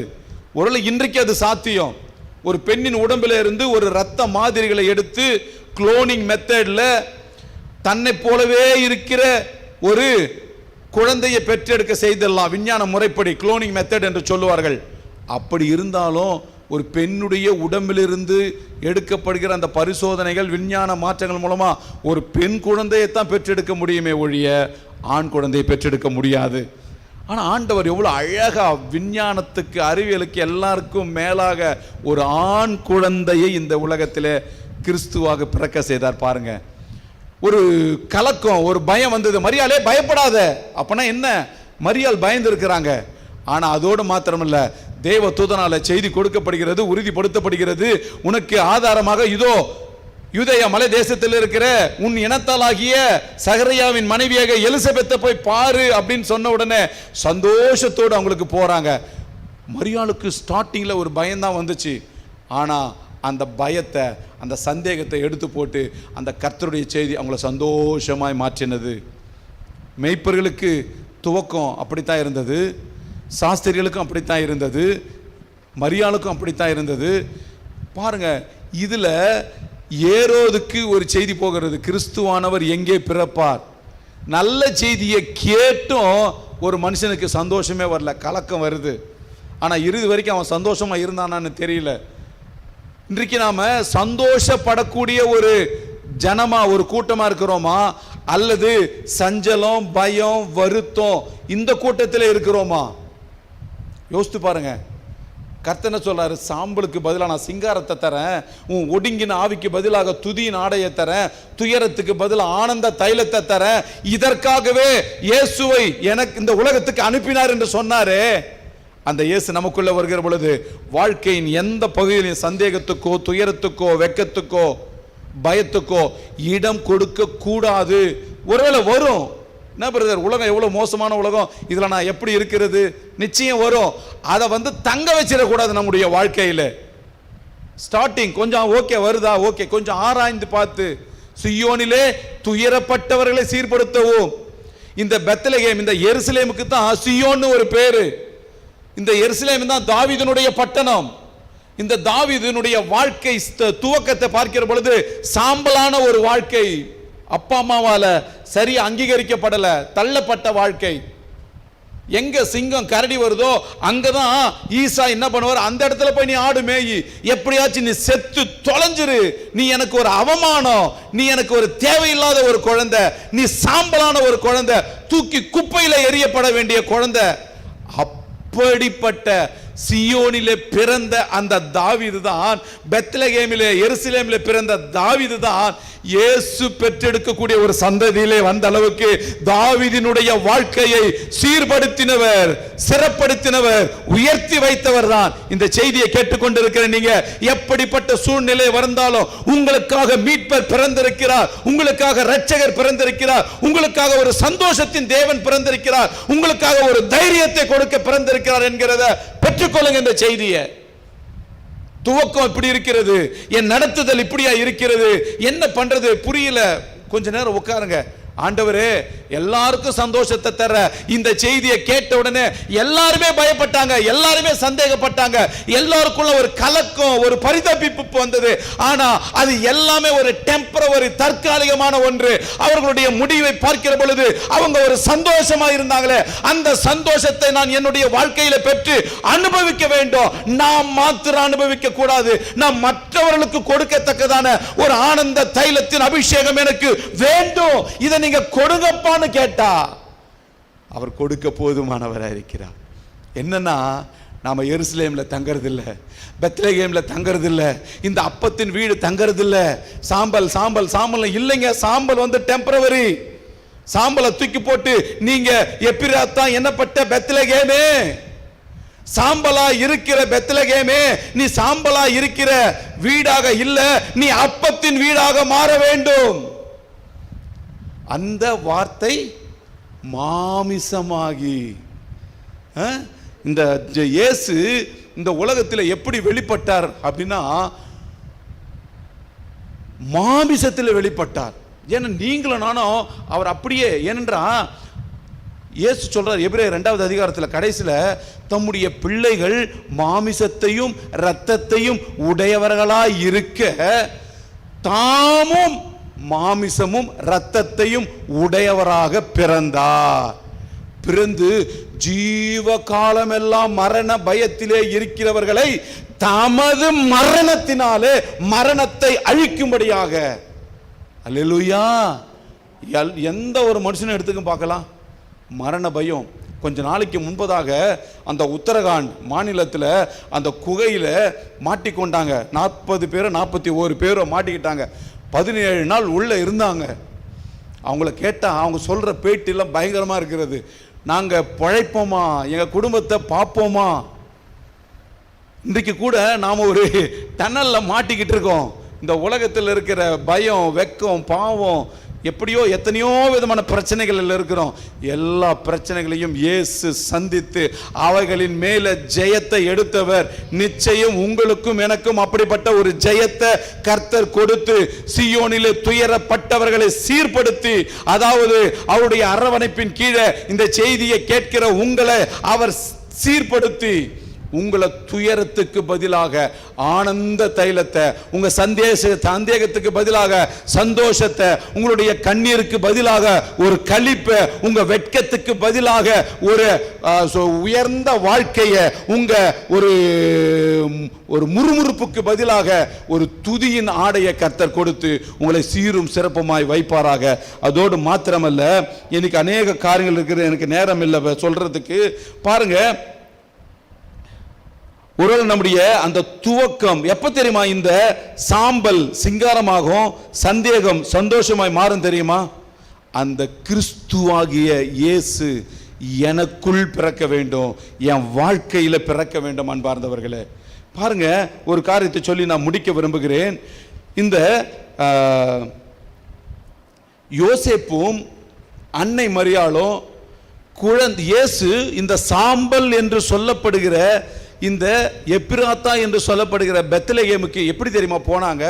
எடுத்து படிங்க பார்க்கலாம். லூக்கா எழுதின சுவிசேஷம் 2வது அதிகாரம் 1வது வசனத்திலிருந்து வேகமா படிங்க பார்க்கலாம். இல்ல நானே படிச்சுக்கிறேன். அந்த நாட்களில் உலகமெங்கும் குடிமதிப்பு எழுதப்பட வேண்டும் என்று அகுஸ்து ராயனால் கட்டளை பிறந்தது. இந்த அகுஸ்து ராயன் யாருன்னா நம்ம வரலாற்று புத்தகத்தில் படிச்சிருப்போம். ஜூலியஸ் சீசர் அகஸ்திஸ் என்று படிச்சிருப்போம்.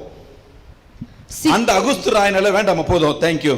அந்த அகுஸ்து ராயன் ஒரு கட்டளை பிறந்தது. ஏன்னா இது வரைக்கும் உலகத்துல அப்படி ஒரு கட்டளை பிறக்கவே இல்லை. நான் வேதத்தை படிக்கிற பொழுது சும்மா ஏனோ தானோ படிச்சா புரிய மாட்டேது. இந்த நாட்களில் நான் வேதத்தை படிக்கிறது கொஞ்சம் கம்மியா இருந்தாலும் கொஞ்சம் அர்த்தத்தோடு படிக்க கர்த்தர் எனக்கு கிருபை செய்திருக்கிறார். ஏரோது ராஜா, அகுஸ்து ராயன், சீரேய ராஜா, இப்படி பல ராஜாக்களை குறித்தும் ராஜ்யங்களுடைய நாட்டினுடைய பெயரையும் குறித்து வச்சிருக்கிறார். எப்போ இயேசு பிறக்கிற இந்த அந்த வரலாற்று நாட்களிலே, அந்த நாட்களிலே உலகமெங்கும் குடிமதிப்பு எழுதப்பட வேண்டும். அது வரைக்கும் எவ்வளவு ஜனங்க இந்த உலகத்துல இருக்கிறாங்க பாப்புலேஷன் கால்குலேஷன் எடுக்கவே இல்லை. மக்கள் கணக்கெடுப்பு. இன்னைக்கு வராங்கல்ல வீட்டுக்கு வீடா, எத்தனை பேர் இருக்கீங்க, அப்பா என்ன பண்றாங்க, அம்மா என்ன பண்றாங்க, எத்தனை பிள்ளைங்க, இது மாதிரி இதுவரைக்கும் உலகத்திலே நடக்காத ஒரு காரியம் நடக்குது. ஏன் நடக்குதுன்னா எவ்வளவு அழகாக சொல்லப்பட்டிருக்கிறது. சீரேயு நாட்டிலே சிரேனேயு என்பவன் தேசாதிபதியா இருந்தபோது முதலாம் குடிமதிப்பு உண்டாயிற்று. அந்தப்படி கவனமா கேளுங்க, குடிமதிப்பு எழுதப்படும்படிக்கு எல்லோரும் தங்கள் தங்கள் ஊருக்கு போனார்கள். இந்த ஒரு லா அண்ட் ஆர்டர் வருகிற பொழுது யோசேப்பும் மரியாளும் கலிலேயா நாட்டில் உள்ள நாசரேத்து ஊரிலே வசித்துக் கொண்டிருக்கிறாங்க. ஆனா தீர்க்க தரிசனம் என்ன? சாம்பலா எண்ணப்பட்ட எப்பிராத்தாவே, பெத்லகேமே, உன்னிடத்திலே இருந்து இந்த யூதேயாவை ஆள போகிற ராஜா, மேசியா, இரட்சகர், கிறிஸ்துவானவர் பிறப்பார். அது எப்படி நடக்கிறது என்பது பாருங்க பார்க்கலாம்.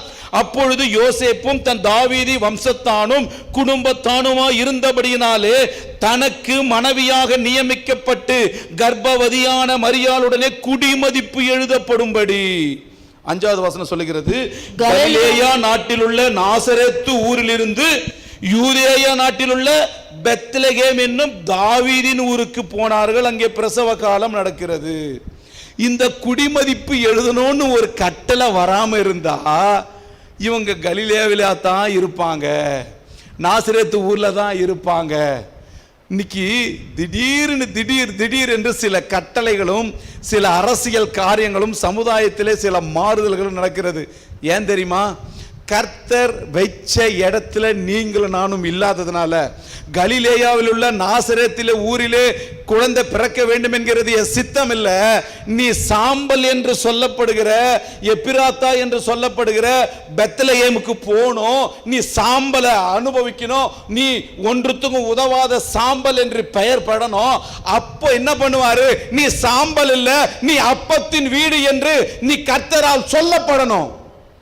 ஏசாயா சொல்றாரு, கர்த்தருடைய நாமத்தினாலே, கர்த்தருடைய வாய் சொல்லும் புது நாமத்தினாலே நீங்கள் அழைக்கப்படுவீர்கள். எத்தனை பேர் விரும்புறீங்க என் பேரு என் நிலைமை இப்படியே இருக்கக்கூடாது? கர்த்தருடைய வாய் சொல்லும் புது பெயர் எனக்கு கொடுக்கப்பட வேண்டும். இவங்க வர்ற வரைக்கும் அது எப்பிராத்தா தான் இருந்தது. இவங்க போன உடனே அந்த சாம்பல் என்று சொல்லப்படுகிறது சிங்காரமாக அப்பத்தின் வீடு என்று சொல்லப்படுகிற எருசலேமாய் மாறினது. அங்கே தாவீதின் ஊர் என்று பெயர் பெற்றது, சீயோன் என்று பெயர் பெற்றது. அந்த இடத்திலே இயேசு பிறக்கிறார். ஹல்லேலூயா. பாருங்க, தேவனுடைய திட்டம் என்ன. அது வரைக்கும் இல்லாத ஒரு லா அண்ட் ஆர்டரை போட்டு இவங்களை குடிபெயரை செய்து அங்க போய் நீங்க தங்கணும், தீர்க்க தரிசனம் நிறைவேறணும். எத்தனை பேர் நான் உங்களை பார்த்து கேட்கிறேன், எங்கேயோ இருந்தவங்கள கர்த்தர் கலிலேயா நாட்டில் இருந்து, நான் சொல்றேன் கலிலேயாவில் இருக்கிறது, கலிலேயா என்கிறது ஒரு புற ஜாதியான தேசம்.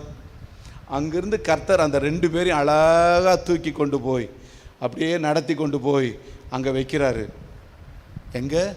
எப்பிராத்தா என்று சொல்லப்படுகிற, சாம்பல் என்று சொல்லப்படுகிற, எப்பிராத்தா என்று சொல்லப்படுகிற அந்த பெத்லகேமில் வைக்கிறாரு. அந்த பெத்லகேம் மற்றொரு பெயர். இன்னும் அதுக்கு நிறைய அர்த்தங்கள் இருக்கிறது. நேரம் இல்லை, நேரம் ஆயிடுச்சு. அங்கே அப்பத்தின் வீடாக நீங்களும் நான் மாறுகிற பொழுது, இயேசு என்னுடைய வாழ்க்கையில் பிறக்கிற பொழுது என்னுடைய சாம்பல் சிங்காரமாய் மாறும். என் சந்தேகம், என் பயம், என் வெக்கம் எல்லாமே ஆனந்த தைலமாய் சந்தோஷமாய் மாறும். எனக்கு பிரியமானவர்களே, உங்கள் சூழ்நிலை, உங்கள் பிறப்பு, உங்களுடைய படிப்பு, நீங்கள் இருக்கிற இடம், இதெல்லாம் ஆண்டவருக்கு பெருசே கிடையாது. ஆண்டவர் ஒரு சாம்பல் என்று சொல்லப்படுகிற, இழிவாய் கருதப்பட்ட, ஆயிரங்களுக்குள்ளே சிறியதாய் இருக்கிற அந்த ஊரை கர்த்தர் தெரிந்து கொள்வார் என்றால் நீங்க யார் தெரியுமா? தேவனால. முதல் 1 கொரிந்தியர் 1 அதிகாரம் 27-28 பார்த்தீங்கன்னா, கர்த்தர் ஞானிகளை தெரிந்து கொள்ளவில்லை, இழிவாய் கண்ணப்பட்டவர்களையும் பைத்தியமானவைகளையும் பலவீனர்களையும் அவர் தமக்கென தெரிந்து கொண்டார். இந்த லிஸ்ட்ல ஏதாச்சும் ஒரு லிஸ்ட்ல என் பேர் வந்துடும், உங்க பேர் வந்துடும். எத்தனை இழிவுகள், எத்தனை அவமானங்கள். உங்களை பார்த்து நான் சொல்றேங்க, இதை பார்த்து கொண்டிருக்கிற எனக்கு அருமையான தேவனுடைய பிள்ளைகளே, ஒருவேளை உங்களை சந்தேகப்பட்டு உங்களை சின்ன பின்னப்படுத்துறாங்களா, இழிவா பேசுறாங்களா, பைத்தியம் அப்படின்னு சொல்றாங்களா, சந்தோஷப்படுங்க. கர்த்தருடைய வாய் சொல்லும் புது நாமம் உங்களுக்கு தரிப்பிக்கப்படுகிறது. அல்லேலூயா. ரொம்ப சந்தோஷமா இருக்கு இந்த வார்த்தை எனக்குள்ள. ஏன் இதை பிளான் பண்ணிலாம் நான் வரல. மனுஷன் என்ன உங்களை பார்த்து சொன்னாங்களோ அந்த பெயரை மாற்றி, இது கர்த்தருடைய பிள்ளை, இது கர்த்தருடைய தேசம், இது கர்த்தருடைய வம்சம் என்று சொல்லத்தக்கதாக கர்த்தர் உங்களுக்கு மாற்றுவாராக. நேரம் ஆயிட்டபடினால நான் முடிக்க விரும்புகிறேன்.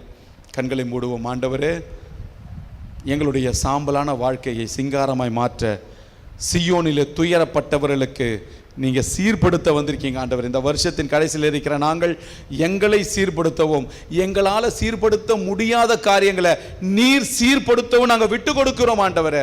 நாங்கள் எங்கள் சுய நீதியில் இயேசு எருசலேமில் தான் பிறப்பாருன்னு நாங்கள் நினச்சி அந்த சாஸ்திரிகளை போல் நாங்கள் எருசலேமுக்கு வந்துட்டோம். ஆனால் அங்கிருந்து பெத்லகேமில் தான் பிறப்பான்றதை நாங்கள் அறியாமல் தப்பா போயிட்டோம்.